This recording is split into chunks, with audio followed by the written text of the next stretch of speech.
left. And you see what says main needs me the most? John, Okay. I'm going to step out. And we're good? Check out pause. Bring my Slightly to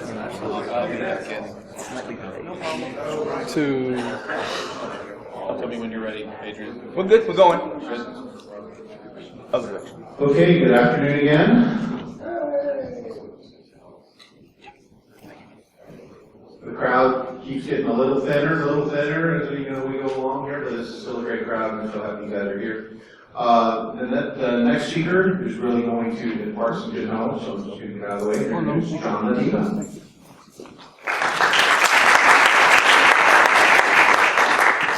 Good afternoon, everybody. It's really good to be here. I appreciate Phil and all the other folks who've facilitated this. Today we're going to talk about new means of securing virtual networks and virtual machines. John, I'm sorry to interrupt you. Sir. Make sure your mic is on. Oh, got it. Yep. Hello? There you go. There we go. Thank you, buddy.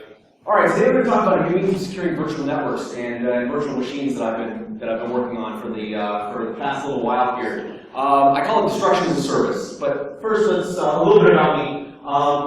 I was born and raised in the computer science side of things. Graduated West Point in computer science and finishing up this semester with my master's in computer science from Columbus State. And I'm very lucky to have some of the faculty from that school here supporting me. But I'm currently a network engineer by trade who loves virtualization and loves security. And I'm incredibly fortunate right now that actually my work allows me to do all those things at the same time. So I could not be happier. But let's just get right into it. So I'm not going to insult anybody's intelligence here. I know a lot of you are working with virtualization on a daily basis. But we're going to go over a few basic things just to make sure everybody's on the same page as far as server and network virtualization goes. Up here on the left, you can see I have a list of some of the amazing things that virtualization has brought to the technology community in the last 10, 15 years or so. A couple I'm just going to highlight is the management and segmentation as well as the isolation of networks. This is an incredibly powerful tool that allows us to isolate important assets, isolate users from infrastructure, and manage those independently of each other in ways that we've never been able to before. Obviously, what a lot of you are familiar with is the cost benefits. I can in 5 minutes turn on 30 servers in my house right now on my one server blade, whereas years ago that would have just been inconceivable.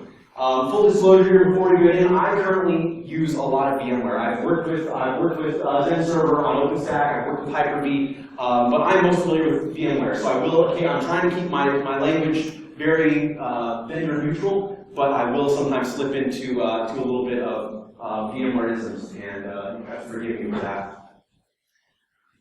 So we're going to go into a few VMisms here, just so we're all on the same page with some of the things I'm going to be discussing. First of all, a little bit intro to VM architecture.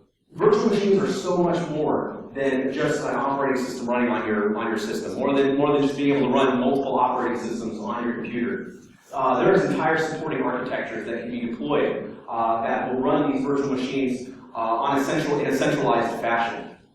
So the main aspects of these are the ESXi hosts in VMware, which are your actual bare metal hypervisor. They're the brute force behind your VMware. Definitely not as smart as the vCenter servers, which surprisingly enough can actually be run on a VM within ESXi, which is interesting. But the management side of things is handled by vCenter, and vCenter does all the smart stuff. Does the deploying the servers, partitioning and allocating resources, as well as a lot of network management. That sort of thing is all handled at a much higher level than just an ESXi host. And then the third aspect is the user access through the front-end VM systems, whether it's VirtualBox or VM Workstation or Play or whatever you're happening to be using. Another thing we're going to talk about is orchestrator. Now, the word orchestrator is a VMware term. However, all the main platforms currently support some level of automation. So you can deploy VMs, destroy VMs, manage VMs, move networks around, all in an automated fashion. So, for example, PowerShell, you can do a lot in PowerShell, you can do a lot in Python, and some of the other scripting for some of the other VM platforms. Orchestrator is the one VMware uses. We're going to talk about scripting, and that's going to come up a little bit later. Migration. This is still mind-blowing to me, and I do this on a regular basis. Moving a running virtual machine from one physical server to another physical server with no loss of network or user connectivity. Absolutely incredible. You can have two buildings on either side of a campus and move a VM from one to the other, and your users will never know. There's absolutely no loss of connectivity. That means we're migrating live RAM from one system to another. Just so cool. It's great for upgrades, great for failovers, and location changes. People are starting to move to Google Compute, Amazon Web Services, and some of these other cloud services as a warm site. So, for example, if we hear next week Augusta's going to get an inch of snow and planes are going to fall out of the sky and we're going to lose power for 3 weeks and all this stuff, companies can now migrate their servers to AWS, pull the credit card out, pay AWS for services or another compute service, migrate all their VMs to the cloud. Augusta, obviously, for those of you that are from here, see what happens when we get an inch of snow. Crashes and burns, people driving off the road, and then as soon as mayhem is subsided, we migrate our VMs back down to our infrastructure. So a lot of disaster recovery is currently going on using these compute resources available in the cloud. Last, we're going to talk about clones and templates. This is a very, very important part of VMware. For those of you who don't know, that is Dolly the sheep. And templates and clones do two different things. So you can actually clone a VM to another and make exact copies. What a template is, however, is you design your VM exactly how you want it and save it as a template. And from that template, you can deploy VMs as much as you want, as many as you want across your network. What's really cool about this is you can actually update the template while your VM is in production. So you don't have to modify your production system and bring the production system offline to do upgrades or modifications. You modify the template, then mark that as the active template and redeploy a new one, and your customers or your users see absolutely nothing. So a very, very powerful tool, and we'll be talking about that a lot a little bit later. So that's your broad overview of the world of VMware infrastructure. And as there are more questions, if there are any questions about how exactly something works, I'm happy to answer those. So let's get into the actual meat here. So I am a networks guy. I'm not very good at the web server side of things, the software application level side of things. And so I was there trying to build a lightweight virtualized web app firewall, mostly just to teach myself about how web apps work and how they communicate with each other and see if I could properly defend them. Yes, this is what I do in my spare time. I enjoy it. So I was trying to build an Arch Linux. For those of you that are familiar with it, really lightweight Linux distribution. It's annoying because it comes with nothing. So it's even annoying to build it in a VM. Like, go try to build a VM Arch Linux right now. There are weird things you have to do in that VM to make it work. So it's kind of annoying. And for those of you that aren't familiar with VI is even more annoying because it is not intuitive, it is not user-friendly right out the gate. So I kept screwing things up and was not kept messing up my build of Arch Linux. So I created a template of it and just kept redeploying the template because I kept messing up the one I had. And that's when I began to realize that I can deploy this from a template really fast. I can have an Arch Linux server from a template deployed, fully booted, and responding to requests in less than 10 seconds. An IS server I can have deployed up and running in 45-ish seconds. Very temperamental because it depends on what you're running, what other services you're running. So that one is up for discussion because IS is weird. A bunch of servers less than 15 seconds just about every time. So I began to think, and obviously depending on what you're running at home, SSD, RAM, RAID, SSD and RAID, which I saw a video that was getting something like 15 gigabits per second transfer speed with an SSD and RAID combination. And your RAM and CPU usage will vary those numbers as well. I'm just telling you what I was able to do on my virtual system at home. I decided we have all these high availability functions built into our VMware infrastructure and into our infrastructure that we're currently using. Let's abuse these systems and abuse them in a way that will help us secure our networks. So because we can deploy these so quickly, why aren't we deploying them all the time?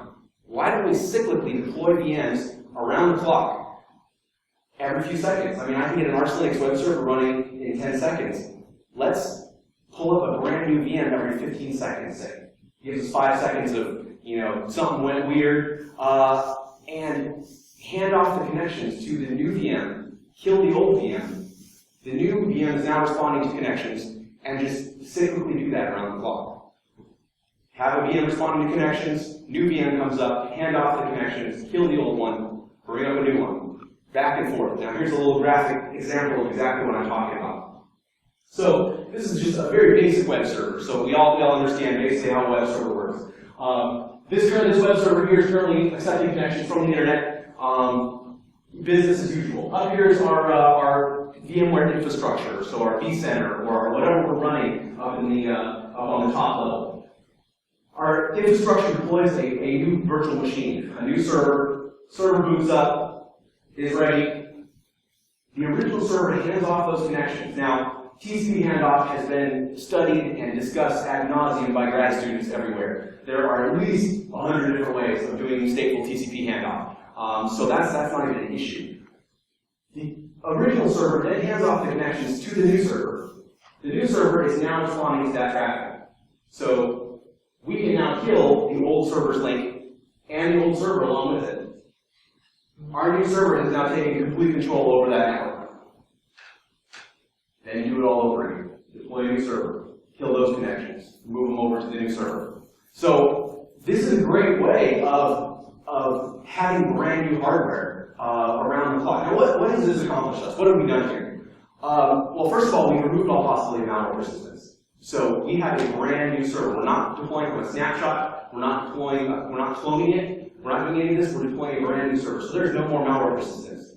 So as long as our template is good, we have a fresh server. We've also reduced the effectiveness of attacks because their attack space is only a few seconds. So they only have a few seconds to attack our server before it dies. Their connections or any kind of netcap listeners or whatever they're able to put on those VMs are effectively eliminated simply because their connections die.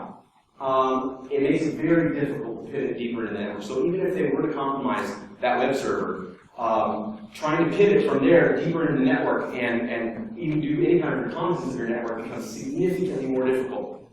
Once again, only the trusted connections are handed off. So if you're a web server responding on port 80, you're not going to hand off those port 4444 connections. You only hand off the connections that you know you're supposed to be getting. The port 80 connections on the web server, I'm talking on port 80, I'm handing off port 80 connections. So your listeners aren't going to be listening for very long if someone is able to put a listener on there. However, we also broke SSL. So we have to talk about that, and actually we'll talk about that right now.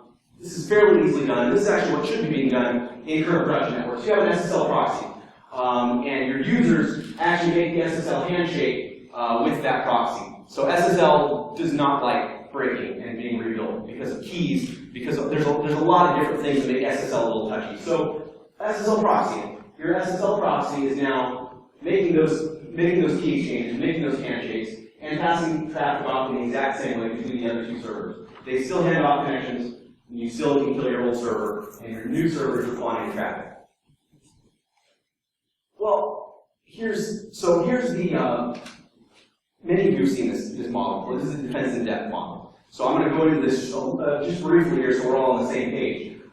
Defense in depth is talking about layering your security. So your web server, your database, your SQL server, your session keys, everything's not all in one place. You then have one point of failure and one point where if it's compromised, your entire network is at jeopardy and all your data is at jeopardy. Defense in depth forces people to create more layers between creating a new center of your network and the big scary internet down here. So it's essentially, as was heard in one of the other presentations, putting up your castles. We have our castle, we have our walls, we have our moats, we have our alligators. So this is putting those layers in there. So just really briefly, our persistent layer is the layer that cannot really break. Like this is our core of our network and the part we really need to rely on. We cannot mess with our databases. We cannot mess with our session keys. DNS is not like changing around all the time. And file servers get corrupt very easily, just like databases do. So this is something that is probably going to have to remain static and remain in one place. Our application layer is what's doing the heavy lifting for our services. So it's going to be your processing logic, your map, your shopping carts, your static DB references and SQL logic, shopping carts, and then whatever's the oomph behind your presentation layer, your Cold Fusion, your ASP.NET, Ruby on Rails, whatever you're running in the background, that's what's going to be processing here, which all feeds down into your presentation layer, which is really just a display for what the users see. It's all the front-end static, pretty stuff that the user should see. So in this model, potentially, depending on what type of applications you're running, both of these layers can dynamically refresh. And so this one should definitely be able to. And if it can't, there may be some stuff you should look at moving farther deeper into your network. Because if there's stuff that shouldn't be refreshing, that may be static stuff that you want to protect or hold on to. The application layer, your mileage may vary on that one. Depending on what you're running, you have to make a decision on what's best for your network. Well, so let's think like an attacker for a minute here. I'm a smart attacker. What am I going to do to compromise this network? I know that they're running this. I know that I have 15 seconds, but I do know there's a vulnerability on their web server. Well, I'm going to script it. So I'm going to write a script that compromises your web server, pokes something behind the web server, and then dies. Compromise the web server, poke something else behind the web server, and then dies. And I was able to do this. I ran a vulnerable version of Apache, scripted it through this process, and was able to eventually map out the network. It took a long time, but I was able to eventually map out the network simply because it's scripted, and I can type a script out much faster than I can actually try to Metasploit engage this web server. So this is a problem, because I will eventually have a network map, even if you're using this architecture. So I was beginning to wonder, how do we defend against this? Because this is obviously a problem, and we'd like to be able to secure the backend stuff. Let's refresh our entire architecture. So we are now moving to virtual networks, software-defined networks, fully virtualized networks that can dynamically change. Why don't we just kill the entire network and rebuild the entire network? We have built-in routing functions that you guys are using in your networks every single day that do failover, that handle high availability with zero packet loss. I mean, networks are designed to do that. They learn routing from each other. They learn when links are down. So it's not that hard to kill a network and rebuild it. Let's see exactly how this works. By the way, while we're at it, who's to say we have to deploy the new network on the same IP addresses? Let's randomize our IP addresses that we regenerate a new network on. And we now have a moving target network. So our network can no longer be mapped. If you were trying to map that network, your data is useless after 15 seconds because there's a brand new network behind there with brand new randomized IP addresses. Here's our example network. So here we have the internet, our physical edge router. So this is the actual router that's physically plugged into your ISP over whatever connection you guys have. This is our virtual infrastructure. The gray stuff is our virtual infrastructure. So a lot of companies are now using infrastructure in this way, where they have their physical router that feeds into their virtual environment. We now have our virtual firewall here with our DNC and all our virtual servers running in there, hopefully refreshing in this fashion as well. Our core level here going up, whatever direction your networks are going. Remote offices, internal servers, another building, the user LAN. And once again, somewhere, at some point, the network has to escape the virtual world and come back into the physical world. So this would be the physical edge router on the internal side of your network, on the other side of your firewalls. So let's look at how this would work in this scenario.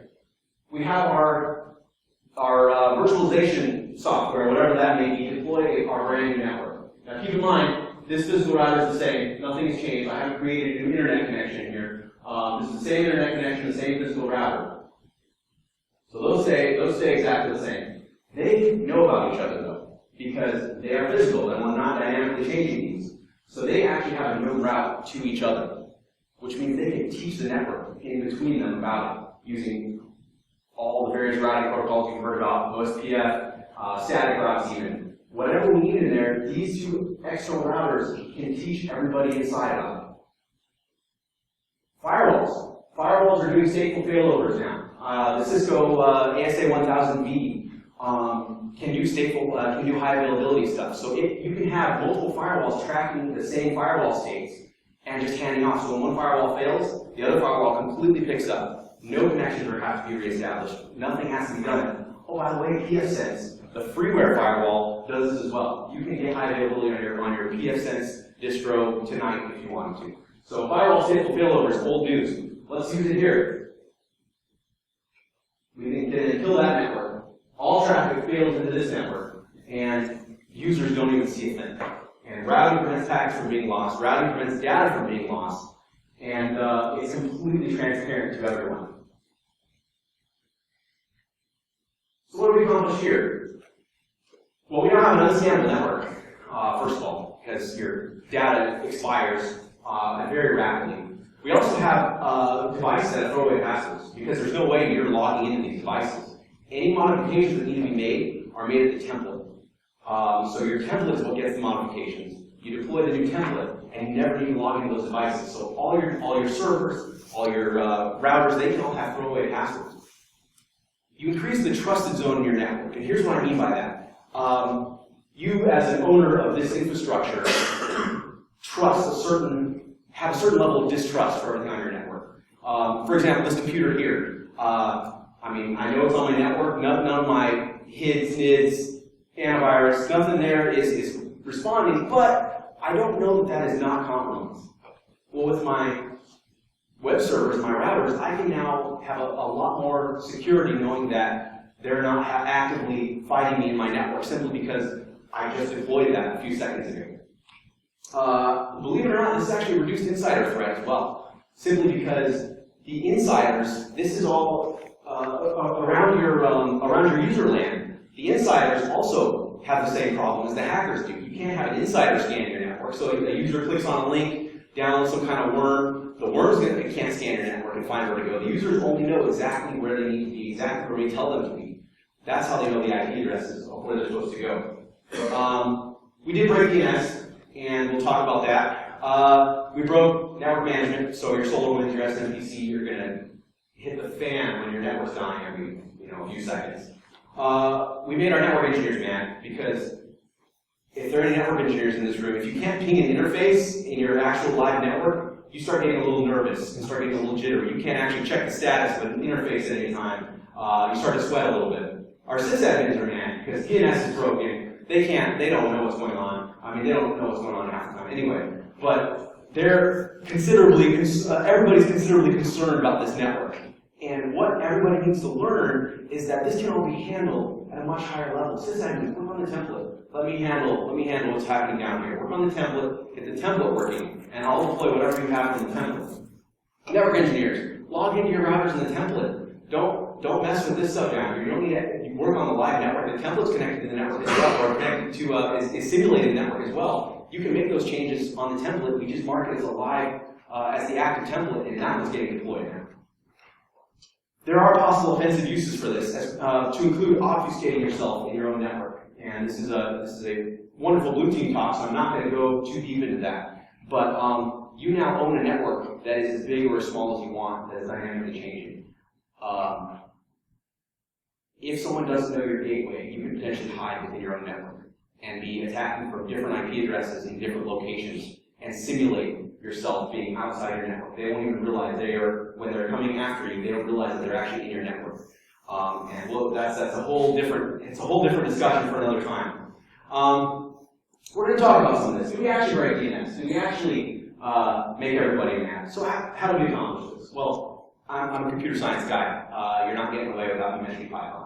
So Python is how we accomplish this. Your VM server deploys in your network. A Python script that is running on the server is now blowing configs into all your devices, your routers, your firewalls, whatever else needs to be configured. A Python script is just throwing those configs in there. It's simple. It's trivial to SSH to a device and throw a config in from a Python script. It can be done in less than a second. That same Python script, by the way, is also maintaining a CSV of what it's doing to the network, of all the logins, the IPs, and everything, which can then be imported into your SolarWinds or your SNMPC. So you can dynamically be updating your network management systems as this is happening. And so your network management is now happy because okay, I forgot about those nodes, now these ones are, they're all alive, we're good. And your network management won't even notice that things are down. The other cool thing, potentially, now your mileage may vary on this one depending on what device you're using, dynamic DNS will become your friend. Your routers, whatever devices you have in there will now call back and say, hey, by the way, DNS server, I'm now here. I'm no longer there. And your main DNS server can call that dynamic DNS server and query where your devices are. So as long as your devices come up, they tell the dynamic DNS server, hey, I'm here now. Dynamic DNS server updates its database dynamically and passes that information on to your main DNS server. Potentially. System devices support that. There are other vendors that do support that, not everything does. So DNS may be broken on some of your devices.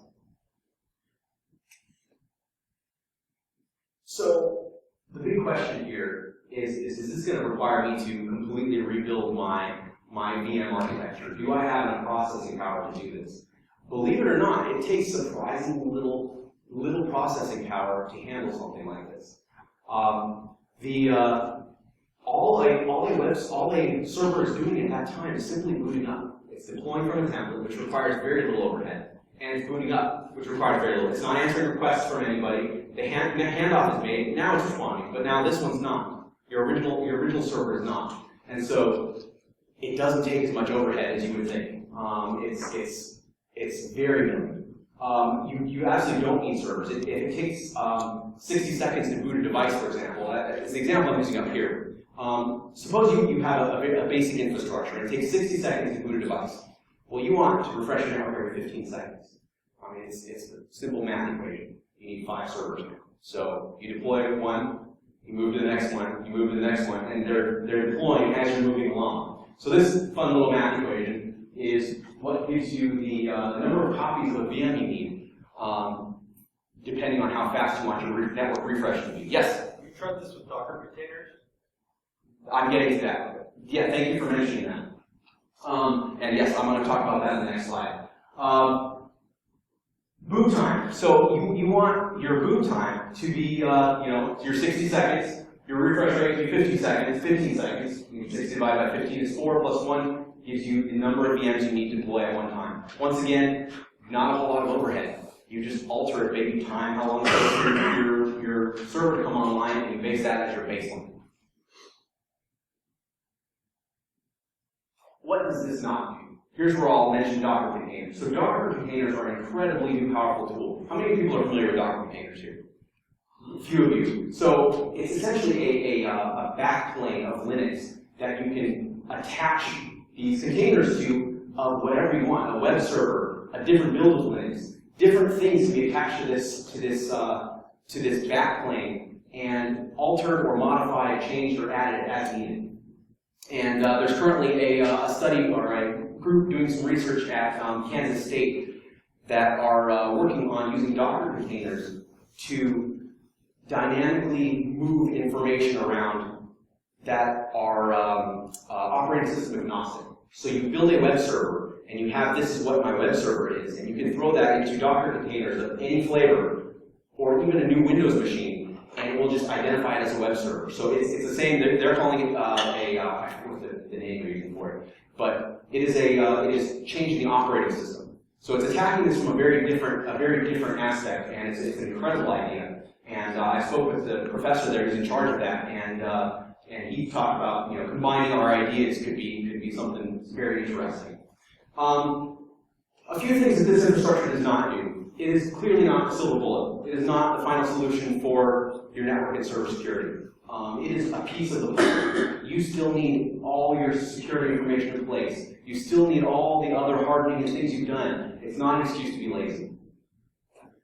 Malicious communications can be handed off. So if someone compromises your web server and is communicating over port 80, that communication currently in this infrastructure will be handed off. That malicious communication will be handed off. Well, I say future work there is I'm actually currently working on this. So I'm working on a way to scan those connections for using fingerprints and signatures before they get migrated to the new server. So I need a way of quickly scanning all those TCP connections as they're being handed off, ensuring that they're holding data that is current and that is what's expected before they hit the other server. And so that's a pain, and I'm working on that. Your VM management server is now a single point of failure. That's just a fact. But if you're relying on VMs for all your web server and all this stuff, it probably is anyway. So you're not really increasing a whole lot. And oh, by the way, VMware would be happy to sell you another copy of vCenter And vCenter has some great high availability stuff built in. So vCenter, you can throw some money at VMware and they'll sell you whatever you want. That can fix that problem. And lastly, crappy template, crappy network.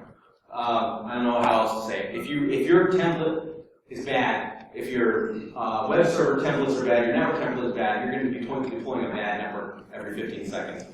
Oh, by the way, if your template has a virus or a vulnerability, then you're deploying that every 15 seconds as well. So a lot rides on those templates now.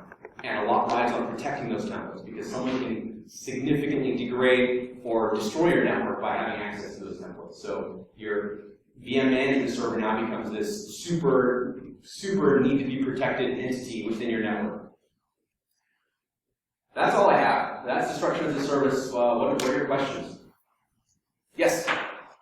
So imagine a client has HIPAA or PCI requirements that run on those web servers, and I have to provide that regulations up to the merchants. How would I handle that? That's an excellent question. In fact, I was just 2 weeks ago. I was in Monterey doing an audit of the county there, of their health department, and we were having to deal with PHI and stuff. Things get very delicate with PHI, and part of the problem is the HIPAA regulations and the NIST regulations are not clear enough to discuss this. In fact, they don't mention virtualization. The NIST at least doesn't mention virtualization at all. And so we have a significant policy problem that needs to address this before we actually get into implementation. We are so behind in health policy, it's almost laughable. And so that's a great question because health policy, the way we handle PHI is in the dark ages right now. And it's scary how much of our information is out there just being shared around on the network. So that is a huge concern. And yes? Well, just kind of follow up question with that. So the struggle that I think a lot of the clients that I have right now are anybody can scan the thing, right? It's truly the understanding of the information coming back from the scans.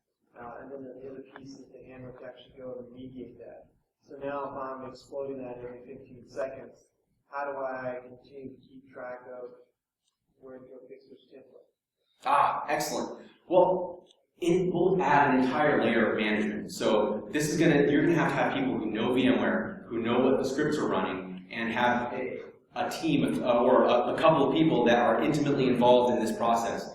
And one of the problems I've seen in a few of the organizations I've worked with is, I mean, you guys can probably validate me on this, the network folks really don't get along with the sysadmin folks at all. Like, we're almost on, like, not speaking terms, it's that bad. And so that is a huge problem. And I think the doves of peace that need to fly in and bridge this chasm are the security folks. Who better to come in and bridge this gap of animosity but the security folks. And so the security folks need to be intimately involved in this process as well to make sure that everything is being tracked. The sysadmins know where the stuff is, and if they don't, the network admins know where it is. And if they don't, we need to have some way of logging and reporting this and identifying where our problems are. So that's what I got for that. Any other questions? Yes. What kind of physical server requirements are there in terms of physical cores and RAM and IOPS? And how does that scale as you go bigger and bigger? Say, go from a 10 machine network to a 1,000 machine network. Great question. I have not measured that. Not to brag, but I managed to, on Craigslist, buy a 3-blade server with 512 gigs of RAM and 36 CPUs for $300. And so that's what I'm running it on at home.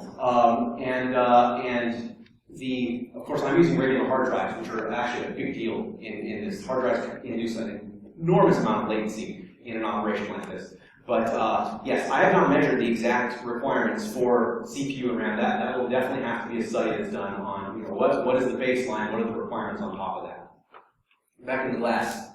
So I work in a production environment with a significant amount of complexity already. This seems to add a fair amount of complexity on top of that. Does that not massively increase the amount of work done to troubleshoot problems? Absolutely. Did I push something? His presentation, I think it wasn't him. There we go. Absolutely. This increases the complexity.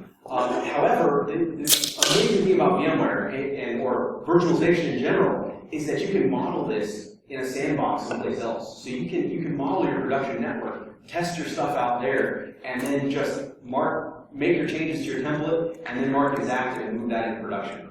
But yes, this does induce overhead for complexity and debugging and error reporting. So there are issues with that, as well as logging, by the way.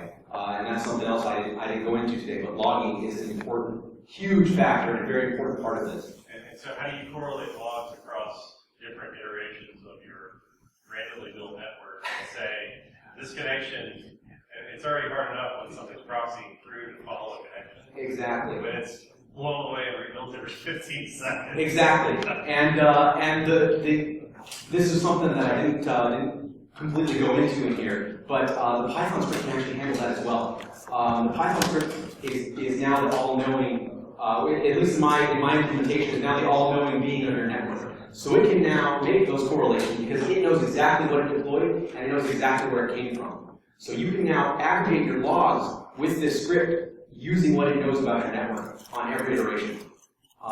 And I didn't have time to go into that, so yeah, I appreciate you bringing that up and let me plug Python a little bit more. Yes? So could I potentially do this for a VLAN segment within my network and just work that section only?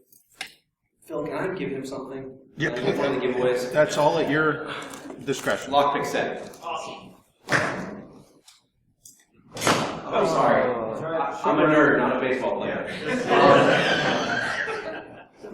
VLANs are an incredibly important part of this, and a part of segmenting this network and ensuring that it is in manageable portions. You don't need to do this all at once. Your entire network does not need to be doing this all at once. It should be segmented. In the beginning, just for security, and in the second place, because as he was mentioning back there, this becomes unmanageable if you have an enormous network. So it needs to be segmented, and this can be happening concurrently. As long as you saw in the network diagram, as long as the edge routers know where each other are. So you can have multiple edge routers or multiple VLAN, your gateways for your VLANs. As long as they know where each other are, it will all work, and they will teach everybody everything they need to know about the network. So yes, VLANs make this so much better. And the other thing that I didn't have time to go into is IPv6. IPv6 makes this incredible because we now have a fulfilling IP addresses, first of all, to randomize into.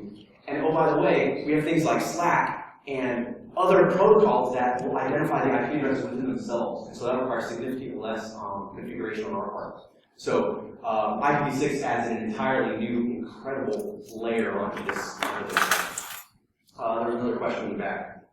Yes? So it seems like this would be a very insurmountable concept to deploy if you're accustomed to being in a traditional line of thinking when it comes to system design and deployment. People, especially people that are just warming up to the idea of virtualization with their hardcore installed on directly on the hardware, not attracted to Exactly. But in my relatively little experience that I'm working on, say with Windows Azure, all of its management capabilities are API-based. So you could build a management system that utilizes, say, Azure or AWS, and do this stuff all day long. Yes. As long as you have high enough limit on your credit card. Exactly. I mean, you exactly. can essentially do this all day long, and I would think, I don't understand all of the concepts or, such say, behind log files and such.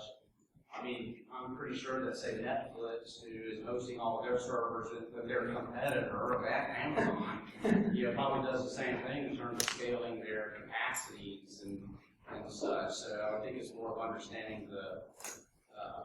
And to answer that problem, that's why VMware needs to hire me. And we'll go as a plugin into VMware, and it will come working with your VMware. So yeah, that's the easy answer. VMware, there we are. Yeah, so that's the easy answer is incorporate into the architecture. Incorporate it as a module of OpenStack. Incorporate as part of. It seems like Azure is kind of maybe they didn't think about that, but it's like their it seems like their platform it can be conducive to that because of Yes. how their network is set up and how you set up Exactly. templates and stuff. Yeah, and there are very broad implications and many different applications where this will work, and quite frankly, where it won't work. And there are tons of instances where this won't work. As I mentioned, databases.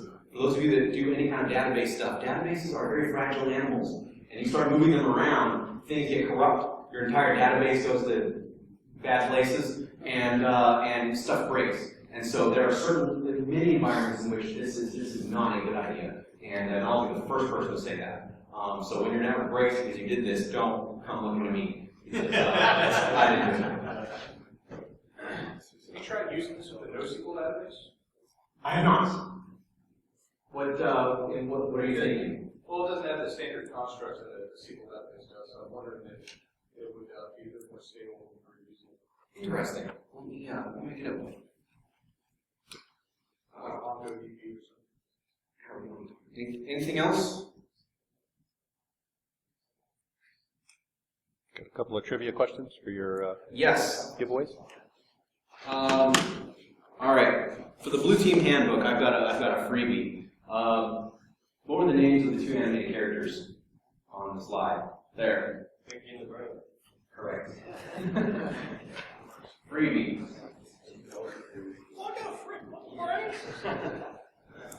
What is the VMware proprietary name for the?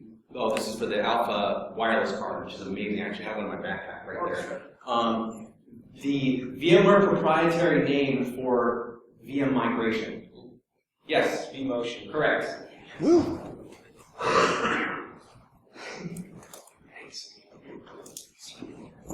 All right, well, that's all I've got. I think we're about out of time. I really appreciate your time. Once again, thanks to everybody for having me. I look forward to seeing you around. Thank you so much. Okay, so have a